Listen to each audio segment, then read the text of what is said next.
So, to solve this equation, okay, you should have learned in previous levels how to solve equations that don't have this x squared.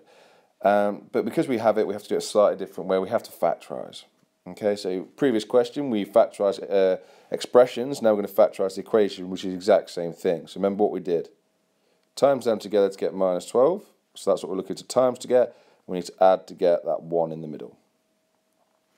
So the two numbers that times together to get minus 12 and add to get 1 will be positive 4 and minus 3. So that's what we're using. So we write the equation down again, but we split the middle term into plus 4x and minus 3x. Put the minus 6 on the end and the equals 0. So factorising this first bit, we would pull out 2x, and that would be x plus 2. And then factorising the next bit, we minus 3 on the outside, because then we could put x plus 2 on in the inside of the bracket. So that equals 0. So then bracket x plus 2, because that's in the bracket. So then the other bracket is what's not in the bracket, it's 2x minus 3. Now we've got it factorised, we can solve. What you need to realise is because it equals 0, each of these brackets equals 0. So the first bracket, x plus 2, equals 0. So x therefore must be minus 2. And then the next bracket, 2x minus 3, equals 0. So that means 2x equals 3. So that means x equals 3 divided by 2, which is that, or 1.5 if you want to put that. So that means these two are both of your answers. That x could equal minus 2 or x could equal 3 over 2. So that is your answer.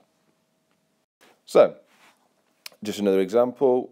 Times those together to get positive 48 and add to get minus 19.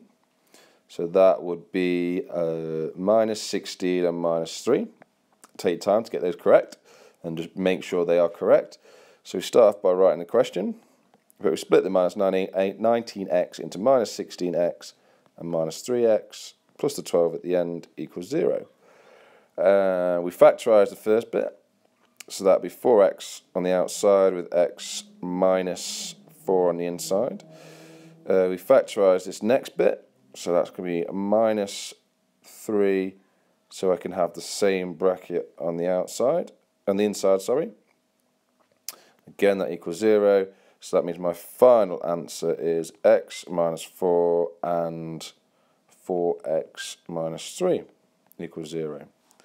So remember what I said, now because it is factorised, we put them equal to 0, so x minus 4 equals 0, so that x is 4. And 4x minus 3, so that means equals 0, so that means 4x equals 3, so x equals 3 quarters. We divide. And then x is 4 and x equals 3 quarters is my answers.